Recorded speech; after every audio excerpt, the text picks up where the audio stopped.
Thonnakkal blue mount public school 29ാം വാർഷികാഘോഷ നിറവിലാണ്. വാർഷികാഘോഷം വർണ്ണോത്സവ് 2024 മന്ത്രി GR Anil ഉദ്ഘാടനം ചെയ്തു.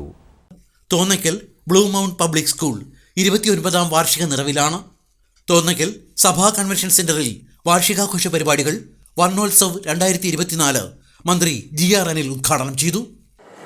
സാധാരണ നമ്മുടെ പൊതുവിദ്യാഭ്യാസ രംഗവുമായി ബന്ധപ്പെടുന്ന വിദ്യാലയങ്ങളാണ് വിവിധങ്ങളായിട്ടുള്ള സാമൂഹ്യ പ്രതിബദ്ധതയുള്ള പ്രവർത്തനങ്ങൾ അതുമായി ബന്ധപ്പെട്ട പലതും ഒബ്സർവ് ചെയ്യുന്നു. എന്നാൽ ഇവിടെ എല്ലാ വിഷയങ്ങളെ സംബന്ധിച്ചുമുള്ള ഒരു വർഷത്തെ കലണ്ടർ അത് വളരെ ശ്രദ്ധേയമായി തന്നെ സ്കൂളിൽ നടപ്പാക്കുന്നു എന്നുള്ളതാണ്. നേരത്തെ ഇവിടെ പറഞ്ഞതുപോലെ പാഠ്യവിഷയങ്ങളിൽ മാത്രമല്ല, പാഠ്യേതര വിഷയങ്ങളിലും പല രൂപത്തിലുള്ള ഇന്നത്തെ സാമൂഹിക പശ്ചാത്തലം നമുക്കെല്ലാം അറിയാം. അണുകുടുംബങ്ങളാണ്. ഒരു കുഞ്ഞാണ് മഹാഭൂരിപക്ഷം വീടുകൾ, ഒരു കുഞ്ഞ് മാത്രമാണ് മഹാഭൂരിപക്ഷം വീടുകൾ. അപൂർവം വീടുകളിലെ 2 കുഞ്ഞുങ്ങളുണ്ട്. അത്തരമൊരു കാലഘട്ടത്തിൽ, അത്തരമൊരു സാമൂഹ്യ ജീവിതത്തിൽ കുഞ്ഞുങ്ങൾ അനുഭവിക്കുന്ന ഒരുപാട് മാനസിക വെല്ലുവിളികളുണ്ട്.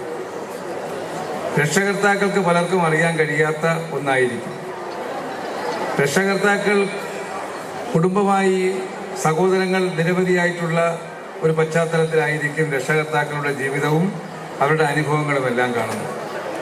അവിടെ ഈ കുഞ്ഞുങ്ങളെ, ഇത്തരത്തിലുള്ള കുട്ടികൾ സ്കൂളുകളിലേക്ക് എത്തുമ്പോൾ, വിദ്യാലയങ്ങളിലേക്ക് എത്തുമ്പോൾ ഉണ്ടാകുന്ന നിരവധി പ്രശ്നങ്ങളുണ്ട്. അതെല്ലാം മനസ്സിലാക്കിക്കൊണ്ട് ആ കുഞ്ഞുങ്ങളെ അത്തരം വെല്ലുവിളികളിൽ നിന്ന് അവരെ കൂടുതൽ നല്ല കരുത്തുള്ള മാനസിക അവസ്ഥയിലേക്ക്, ഇതെല്ലാം നേരിടാൻ കഴിയുന്ന, നല്ല വിജയം കൈവരിക്കാൻ കഴിയുന്ന തരത്തിലേക്ക് മാനസികാവസ്ഥ ഉണ്ടാക്കിയെടുക്കാൻ ഇതുപോലുള്ള വിദ്യാലയങ്ങൾ, അതിൻ്റെ പ്രവർത്തനങ്ങൾ, അതിൻ്റെ പ്രവർത്തന പരിപാടികൾ ആ നിലയിലായാൽ മാത്രമേ കഴിയൂ. Blue mount group of educational institutions chairman advocate doctor K. Vijayan അധ്യക്ഷനായിരുന്നു. പ്രശസ്ത സിനിമാ താരം അനുശ്രീ, മാളികപ്പുറം ഫെയിം ദേവനന്ദ എന്നിവർ വിശിഷ്ടാതിഥികളായിരുന്നു. എന്തായാലും ഒരുപാട് സന്തോഷം. ഈ ഒരു ചടങ്ങിന് നിങ്ങളെല്ലാവരും സന്തോഷത്തിലുള്ള ഈ ഒരു 29th ആനിവേഴ്സറി സെലിബ്രേഷൻ ഒരു പാർട്ടാവാൻ കഴിഞ്ഞതിൽ ഒരുപാട് സന്തോഷം. എല്ലാവരെയും കാണാൻ കഴിഞ്ഞതിലും ഒരുപാട് സന്തോഷം. കാരണം ഇവിടെ ഇരിക്കുന്ന ഓരോ കുട്ടികളുടെയും ദിവസമായിരിക്കാം ഇന്ന്. കാരണം സ്കൂൾ ലൈഫ് അല്ലെങ്കിൽ കലാലയ ജീവിതം എന്ന് പറയുന്നതായിരിക്കും ഒരുപക്ഷെ ലൈഫിലെ ഏറ്റവും വലിയ കാര്യം. അതൊരു പക്ഷെ നിങ്ങൾക്ക് മനസ്സിലാവില്ല, കുറച്ചും കൂടെ ഏജ് കഴിയുമ്പോഴേ നിങ്ങൾക്ക് മനസ്സിലാവുള്ളൂ. കാരണം ഈ സമയത്ത് ഒരു പക്ഷെ നിങ്ങൾ എങ്ങനെയെങ്കിലും ഒന്ന് പഠിച്ചു കഴിഞ്ഞാൽ മതി എന്നായിരിക്കും ചിലപ്പം വിചാരിക്കുന്നത്. പക്ഷെ ഇതൊക്കെ പഠിച്ചു കഴിഞ്ഞ് വലിയ കുട്ടികളാകുമ്പോൾ ഒരുപക്ഷെ നിങ്ങൾ ആലോചിക്കും, അന്നത്തെ പോലെ കുട്ടികൾ ആയാൽ മതിയായിരുന്നു. കാരണം ഞങ്ങളൊക്കെ ഒരുപക്ഷെ റിയലൈസ് ചെയ്യുന്ന ഒരു കാര്യമാണ് അന്നത്തെ സ്കൂൾ കാലഘട്ടവും സ്കൂളിൽ പോയ മെമ്മറീസ് ഒക്കെ ആയിരിക്കും. അല്ലെങ്കിൽ നമ്മുടെ കൂട്ടുകാരും ഒരുമിച്ചിരുന്ന് ഫുഡ് കഴിച്ചതും പ്രോജക്റ്റ് തയ്യാറാക്കിയതും ഒക്കെ തന്നെ ആയിരിക്കും പിന്നീട് ആലോചിക്കുമ്പോൾ നിങ്ങളുടെ ലൈഫിലെ ഏറ്റവും വലിയ മെമ്മറീസ് എന്ന് പറയുന്നത്. ഞാനും എൻ്റെ ആനുവൽ ഡേയ്സ് വരുമ്പോൾ എക്സൈറ്റ്മെന്റ് ആകാറുണ്ട്. കാരണം ആനുവൽ ഡേയ്സ് നമ്മുടെ കലാപരമായ ജീവിതത്തിൽ നമ്മളെ ഒത്തിരി ഹെൽപ്പ് ചെയ്യും. നമ്മുടെ ആദ്യത്തെ ഓഡിയൻസ് ആയ നമ്മുടെ friends, parents, grand parents, teachers, അവരെല്ലാവരും നമുക്ക് തരുന്ന കയ്യടി നമ്മുടെ കലാപരമായ ജീവിതത്തിൽ നമ്മളെ മുന്നോട്ട് പോകാനുള്ള ഊർജം തരും.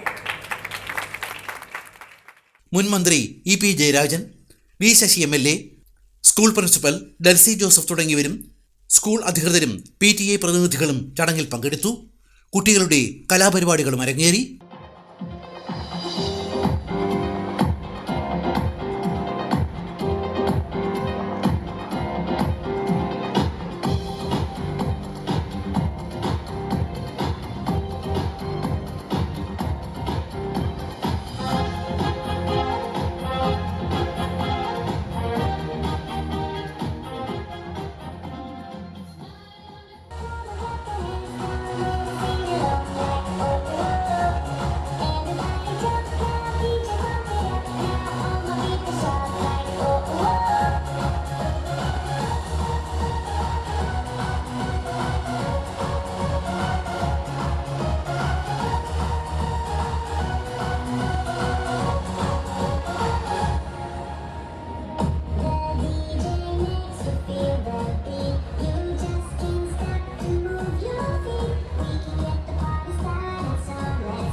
DC news Attingal.